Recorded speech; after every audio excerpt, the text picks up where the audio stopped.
Enjoy তো খুবই হচ্ছে। আর ডেকোরেশন বলতে আমরা থার্ড ইয়ারের মেয়ে, প্রত্যেক বছর আমাদের কলেজ থেকে থার্ড ইয়ারে অর্গানাইজ করা হয়।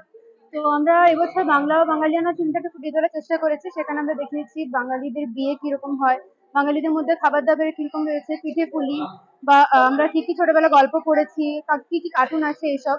আর আমাদের এত ব্যস্ততম মধ্যে মানে আমাদের সকালে ওয়ার্ড যেতে হয়, ওয়ার্ড থেকে এসে আবার ক্লাস, দুটো হাফে ক্লাস, একটা হাতে ওয়ার্ড একটা হাতে ক্লাস, এসব করে বিকেলে প্যান্ডেলের লোকের সাথে কথা বলা, সবকিছু নিজেদের অর্গানাইজ করা। তো রাত জেগে ডেকোরেশন করা আমাদের হস্টেলে 2:30-3টা পর্যন্ত। তারপরে কালকে রাতে অনেক রাত পর্যন্ত আমরা এখানে থেকেছি। বাইরে সবকিছু করা হয়েছে, ভেতরে করা হয়েছে। বেসিক্যালি পুরোটা নিজেরা অর্গানাইজ করি। আমাদের খুবই ভালো লাগে এটা করতে।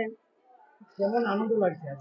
আনন্দ তো খুবই লাগছে। মানে আমাদের যে জীবন, মানে নার্সিং যে এতটা চাপ থাকে, তার বাইরে যে আমরা এতটা করি, এটা সত্যি খুব ভালো লাগে। মানে খুব আনন্দ হয় আমাদের আর কি। এতটা আমরা সবাই খুব সেজেছি, সবাই খুব উপভোগ করছি জিনিসটাকে। একটু পরে পুষ্পাঞ্জলি দেওয়া হবে, তার জন্য সবাই হয়তো অনেকে উপোস করে আছে, আমরা একটু পুষ্পাঞ্জলি দেবো।